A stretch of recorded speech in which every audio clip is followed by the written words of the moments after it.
Welcome again to the last Monotype Gen 1 run for Retro Brown channel. Yes, this will actually be the very last Monotype run that I do on this channel for Gen 1, but that just means we have 8 other generations where I can actually do Monotype runs, and that's going to be fun. But we'll get to that in the future. For now, we will focus on the ground type in Gen 1. Who do we start off with? Place your bets now, because there are a lot of ground types that we can work with here. So, who is going to be our first ground type? And it's going to be the Cubone, who we have recently done a run with. And I tried something different with the narrative of that video, but you know what? It didn't really work out for this type of channel, if I'm being honest. Restapper, you are our Cubone for today, and welcome to the channel. If you're wondering why we have chosen a Cubone, it's purely down to the fact that it starts off with the Moon Bone Club, which is super effective against Brock's Pokemon, being the Rock type. So that means we can sweep through really quickly all the way through to Pewter City. Of course, we're going to get a few random encounters, of course. We'll pick up the potion here. And in Viridian Forest, we do need to get a couple of levels, as we found out from our Cubone run, meaning we can just use Bone Club to get through majority of the Bug-type Pokemon. Ideally, we don't want to be going against the Caterpies because they resist the Ground type. We want to be going against the very super effective, the very weak to Ground types, the Weedles, because Bone Club will do big damage on them. They can't do very much against us using only Poison Sting, so we can get a lot of easy experience there. Same way against the Kakoonas, regardless of whether they increase their defense is very high.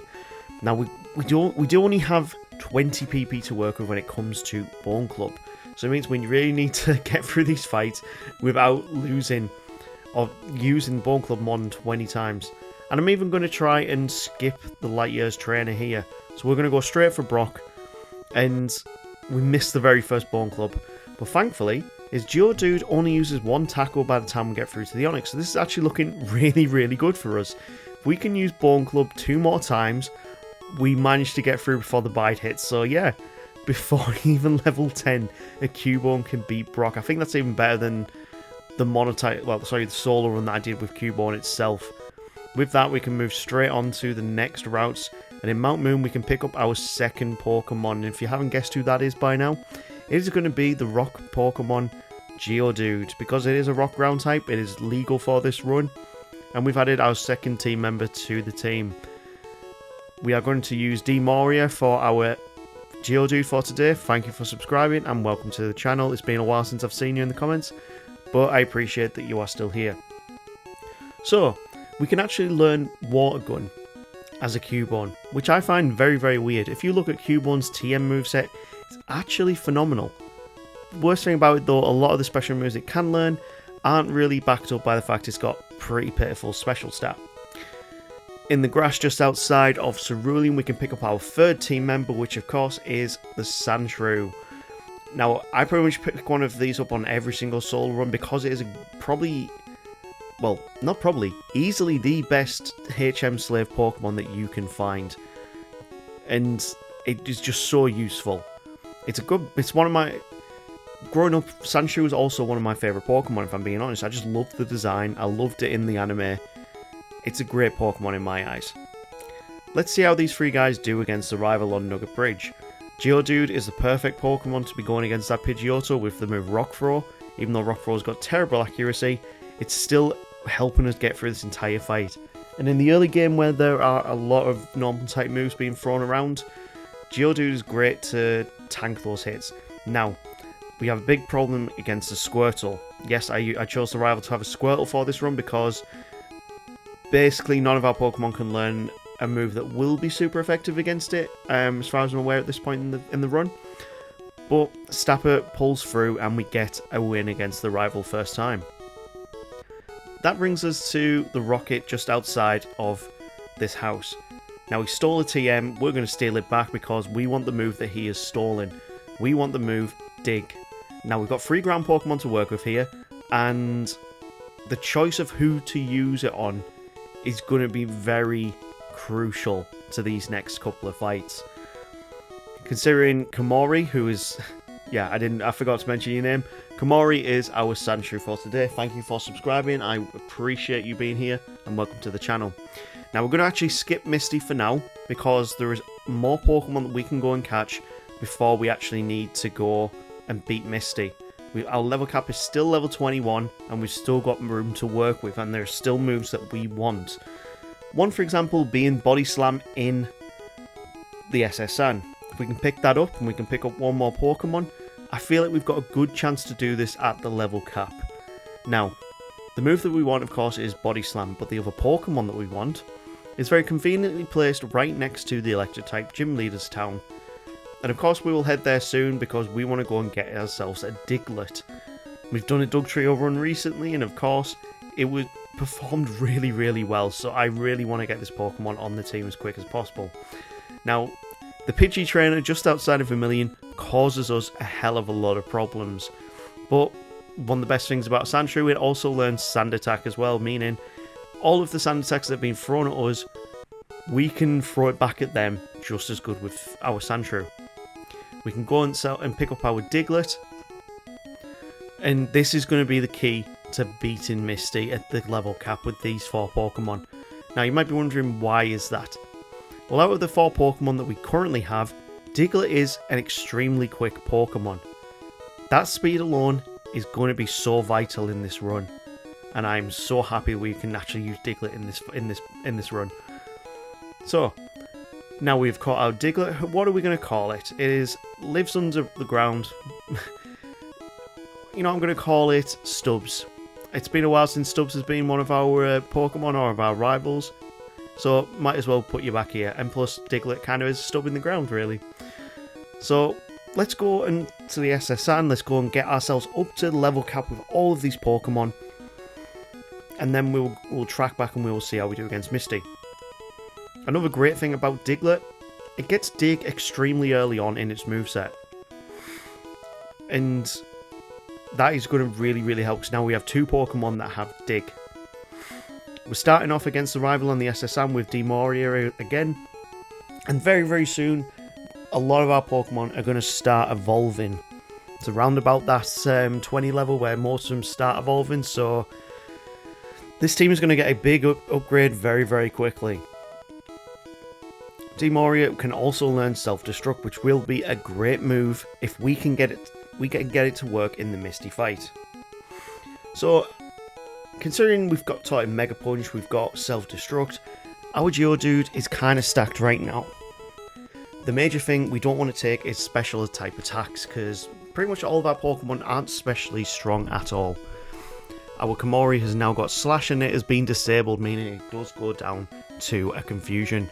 Water Gun gets disabled, but that's all we need because we need to get through to that Water Turtle and use Bone Club.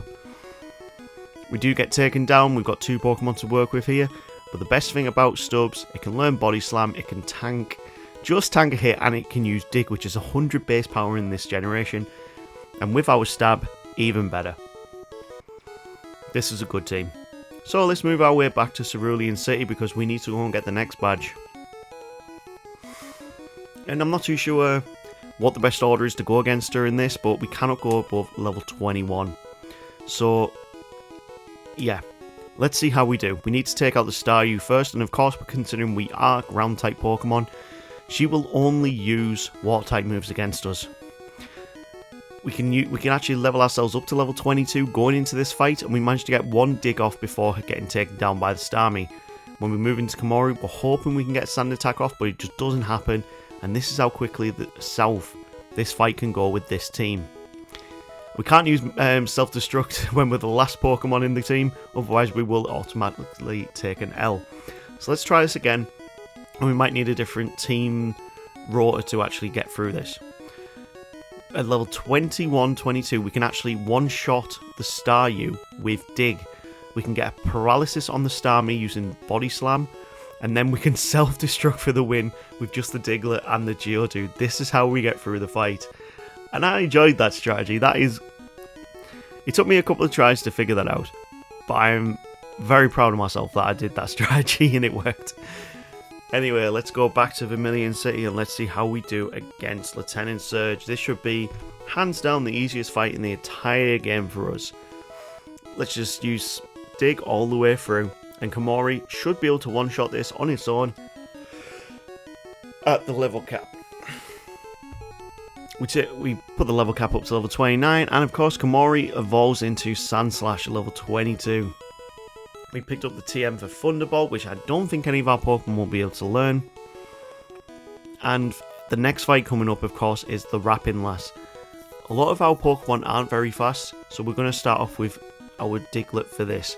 Unfortunately, we cannot one-shot with Dig, which is not good because we need to be able to one-shot these Odysseus, otherwise they'll do massive damage with Absorb.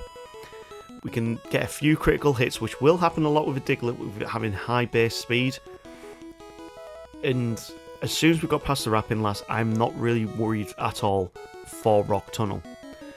There's a few bug trainers, there's a few hikers, there's a few lasses that you fight in Rock Tunnel.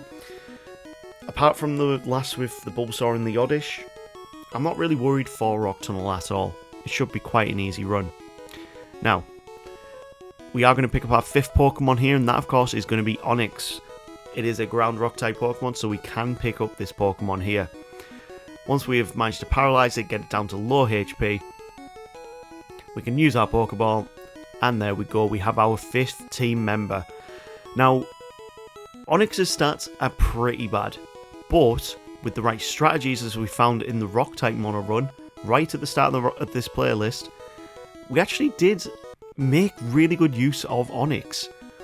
Radharani is going to be our Onix for today, Demoria is going to evolve into Graveler, and we are just steadily stacking this team up. Now, one of the best things about Onix is its really high defense, so it's a perfect Pokemon to go against the exploding hiker. One of the other good things about it as well is it gets to move Screech really early on. Now, considering when I did the rock type mono run, I used Onix pretty much as a support Pokemon,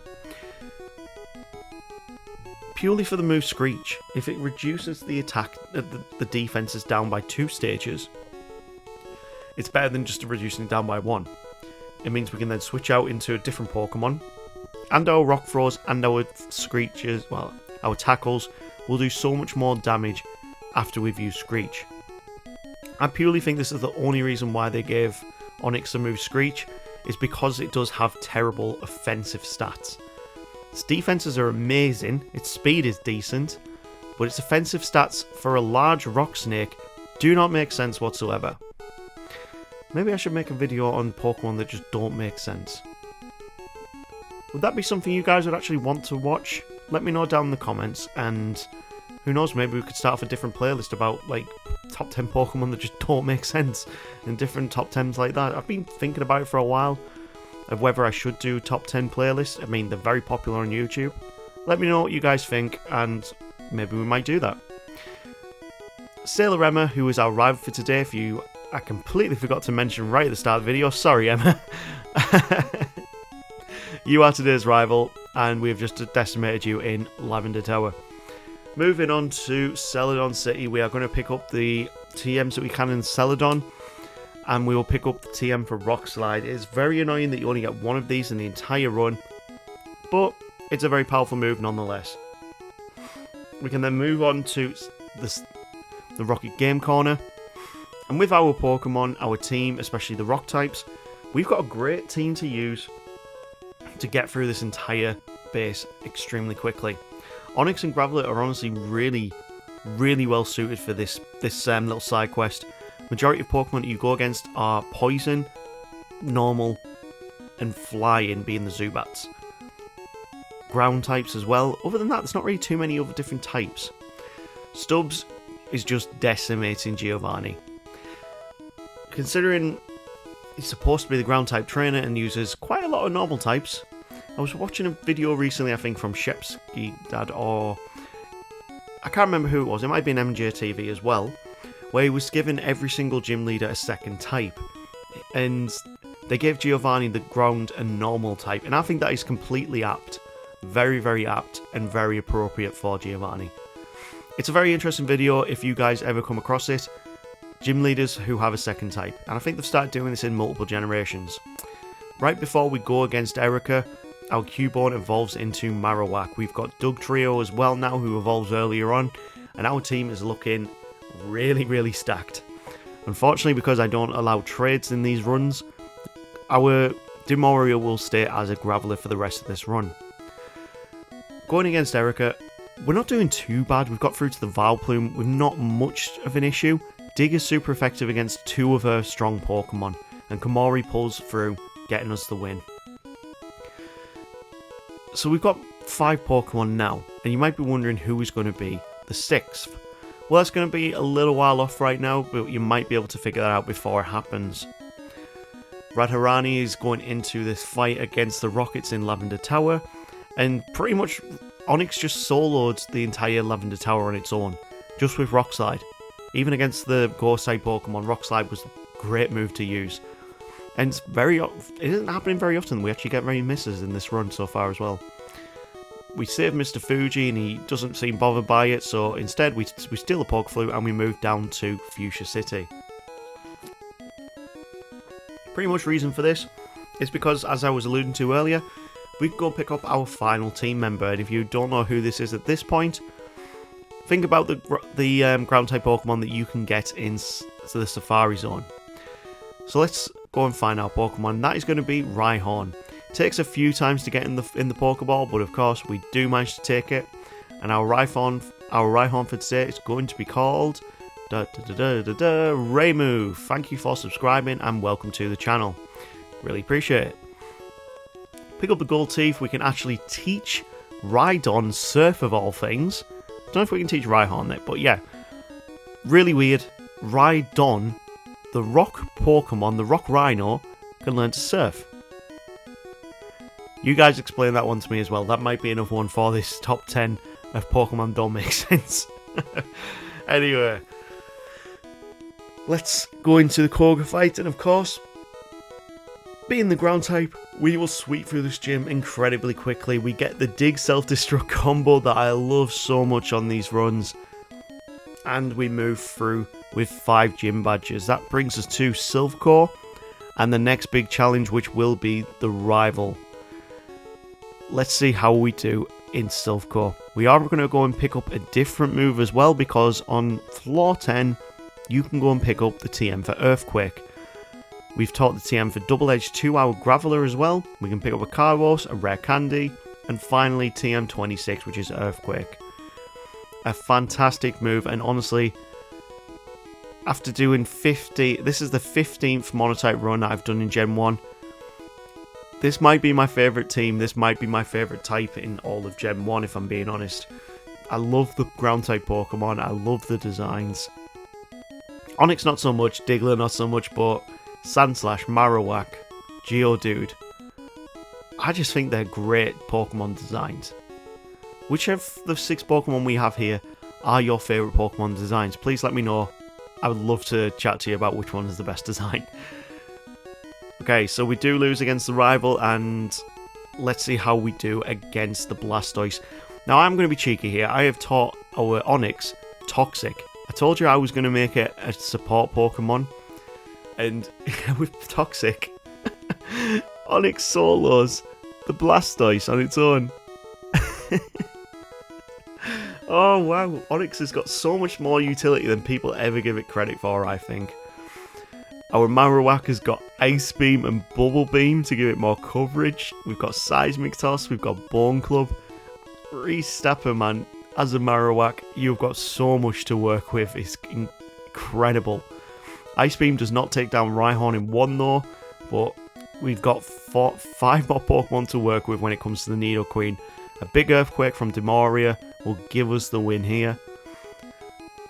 And now we have the gym leader I was probably more scared for later in the game, and that is Sabrina. Our team is very specially quite weak. We're very offensively strong and defensively strong, but specially, yeah, we kind of lack quite a bit. So, how are we going to get through this fight? Essentially, we need to try and outspeed, which is not going to happen when you're going against the likes of Kadabra.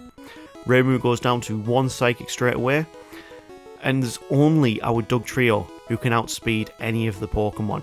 But using Dig It can nearly one-shot every single Pokemon. Slash will just clear up anything else. And we even outspeed the Alakazam with a level 38 Dugtrio. So, as much as I was worried for this, Dugtrio is the perfect Pokemon to go against Sabrina on a ground-type mono run. Now we have 6 badges, we only have one other place we can go before heading off towards the league. But first we need to evolve our Rhydon into Rhydon so we can actually surf down to Cinnabar on a Rock Rhino. Honestly, it still blows my mind that Rhydon can learn Surf when it's supposed to be extremely heavy. Like, where is the buoyancy in this Pokemon? Oh, this brings us to Blaine. And Blaine is going to be a very easy fight for our rock types. Especially with Radharani having Rock Slide and also having Screech. If we really get into a bad situation, we can use Toxic. But Rock Slide is pretty much going to sweep for this entire fight until we get to the Arcanine. Once the Arcanine comes out, we do get burned, which is really annoying. But we can use a couple of Earthquakes and get ourselves the win. Because instead of using Fire Blast again, he just goes for takedowns. Gives us the win. We can pick up Fire Blast, which, as we've found out, a Graveler can actually learn. We found that out in the Golem run. Yeah, Graveler can actually learn Fire Blast. I don't know if we'll need to use it, but yeah, it does actually work. Against Giovanni, we're going to go for the cheese strats with Toxic. So it's Onix v Rhyhorn, and Toxic will get us the win against the very first Pokemon. I'm going to try and Toxic as many Pokemon as I can in this, but unfortunately, the Dugtrio just outspeeds us completely. Our Dugtrio is faster though, so we can get a very quick win on his Dugtrio. That brings us into Nidoqueen, who goes down to 2 hits. Nidoking is out next, and we can outspeed, hit massive dig before a tackle comes in, and we got half HP to work with for the final Rhydon. Dig should be more than enough we need here. He's got 2 moves which require him to be faster than our Dugtrio, and that's never going to happen. And we pick up Fissure. I don't know whether I'm going to use Fissure or not here. A single hit move, and the only Pokemon it would make sense to use on it is Dugtrio, and I'm quite happy with its moveset. But we'll soon find out. Let's go against Sailor Emma on the West of Viridian, and the first Pokemon out, of course, is always the Pidgeot. Radharani gets a Toxicking on the Rhyhorn, and we're just going to lower its defenses down as much as we can. We taught Strength to our Onix as well, which is a decent move to give it as soon as Screeches have been set up. And even against the Rhyhorn, we managed to get a win. We Toxic the Growlithe, Rock Slide it in. Well, we're going to use Strength anyway. And then we use Rock Slide to finish it off. Brings us into Execute, and again we're going to Toxic. And one single Onix so far is taken out more than half of his team before it finally gets taken down by a Solar Beam on Execute. That brings us into Reimu, and we haven't really used Reimu at all so far, so we might as well give it a chance to shine. It does manage to tank a hit from the Alakazam before getting taken down. Unfortunately, Earthquake was only just not enough to work. We used Cut on Komori, and then we Sand Attack the Blastoise down as much as we can. We only get one out before our Sand Slash falls, so we can then go into our Dugtrio and get more Sand Attacks out. This is how we get past the Blastoise. So once we've got all of those Sand Attacks set up, we can use... Wow, Hydro Pump actually hit through all of that. Okay. Stapper, it's on you. Seismic Toss way through. And we finally get the win. First time win. But that was hard work. That was really hard work. And I'm really impressed with how much work Onix actually put into that. Screech, Toxic, Rock Slide. It's a great moveset for an Onix, really. So many people, even I, really question how good Onix was in Gen 1. On a solo run, I don't agree it's a good Pokemon. In a team, though, it really does have a use. It really does have a use. Anyway, that brings us to the Elite Four. And the first up, of course, is going to be Lorelei, and I'm scared for this one. First up is the Dugong. Now, can we get a big dig? Dig does barely any damage, so now we need to set up our Sand Attacks. And if they hit us, wow, it's a one-shot straight away. Okay. Wow, okay. Even with Sand Attacks up, it's still hitting us through everything. This is scary. We finally take down the Dugong. But that brings us a bigger problem with the Cloyster. And yeah, we get clamped. This is not looking good. This is looking awful. No, my team. My team. It's just not working. Reimu, can you do anything here? No, you can't even take out the cloister. We do take out the cloister, and that brings into the Slowbro. Nah, but just not going to happen. I don't think this is going to work unless we have more levels. So let's try this again. First up is the Dugong. We're level 50 going into this. We get a powerful dig off, and we know that it's always going to get put to sleep after that. We can at least get 2 digs out. We can get into the cloister without taking any damage. We're probably going to lose now Clamper's hit. And unfortunately, yes, we do lose our Dugtrio here. That brings us into Reimu, who has Thunderbolt and can tank at least 1 hit. We put him into healing range, and Paralysis gives us the opportunity to get through the next 2 Pokemon just using Thunderbolt. Yeah, again, it can learn Surf and it can learn Thunderbolt. You guys work that out. I mean, I can understand the Lightning Rod ability later in the generations, but right now, there was no reason given as to why Rhydon could learn this move. These moves.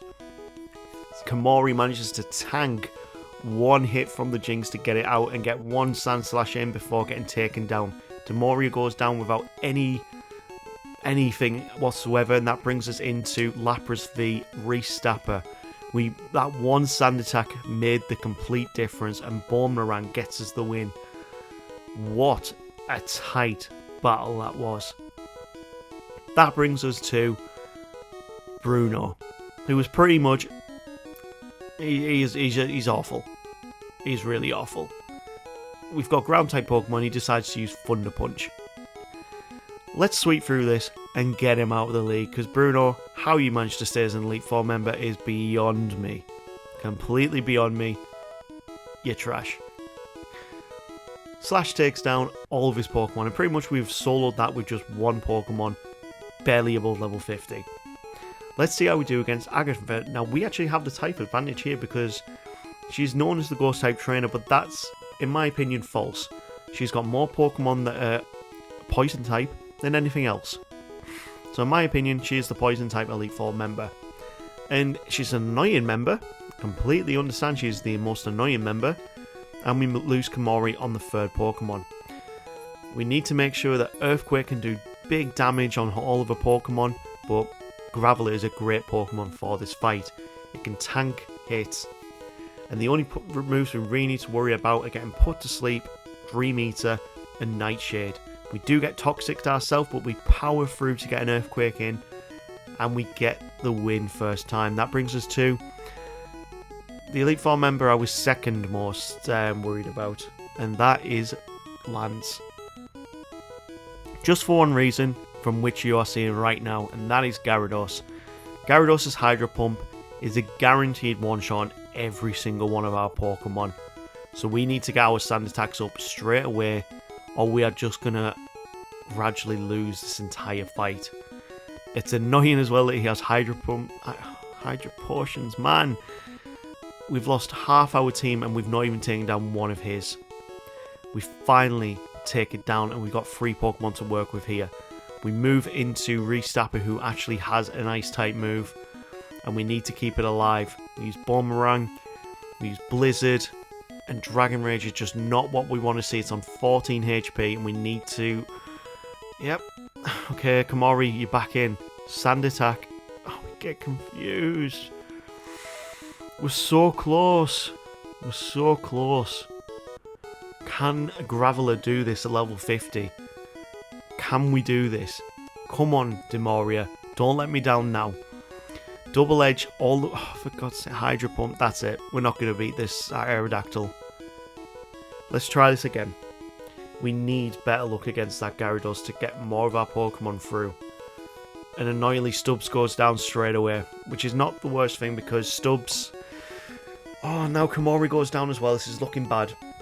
This is looking really, really bad. We can't even get an explosion out. Can Radhari save this attempt? Please don't hit us with Hydro Pump.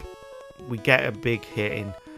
That brings us to his Dragonairs. Now, I really don't want to be hit by Dragon Rage. 3 of them will take out Onix just for the fact that it has such bad HP stat. but it manages to tank on to at least take out one of the Dragonairs. That leaves 2 Pokemon left to try and beat the rest of his team. We do better against the Aerodactyl, and from here we can finally try and beat this Dragonite. So we beat Lance there, and that leaves just one challenge left, which is the champion. Let's see how we do here. So his first Pokemon, of course, is always going to be that Pidgeot. Sailor Emma, let's see if you can beat my team here. And Radharani, like in every other fight we've done against this Pidgeot, let's see how we do.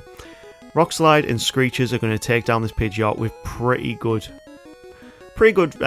well, it's just going to do well. You can tell I'm tired, can't you? I have started a new job recently where I have to travel 2.5 hours a day on a train. So actually getting all these videos out and getting this month really scheduled has really been a test on me. I'm very tired, if I'm being honest. And I had some ums and ahs of whether I was actually going to be able to do this full month. Again, like last year.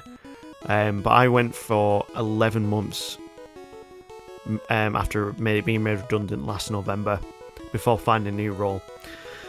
I got bills to pay. Anyway, back to this fight. We're back down to this Blastoise, and we have done incredibly well to get to this point. We've got 4 Pokemon to work with here against this Blastoise. We need to get it paralysed, and thankfully, Blastoise goes for 3 withdraws and misses a Hydro Pump, meaning Reimu, a level 50, gets us the win. The Monotype Gen 1 runs are now complete. I have proven I can beat, not whether everyone else can do it on such, that I can personally beat every Monotype run in Gen 1. I've proven it. This channel is testament to that. Radharani as our Onix, thank you. You have been a great support Pokemon. Moria, thank you for blowing yourself up every now and then in this run. Kamori, you have been a utility monster with Sand Attack. Stapper, our starter Pokemon, Stubbs, helped us out in so many fights. And finally Reimu, who gets us the final win here. Thank you for watching this video, I really appreciate this. And we've got more videos coming up in the rest of this month. The next 10 days, you will see new solo runs coming up. If you've got to this point, please like and subscribe, you legends. And we will see you tomorrow. Take care.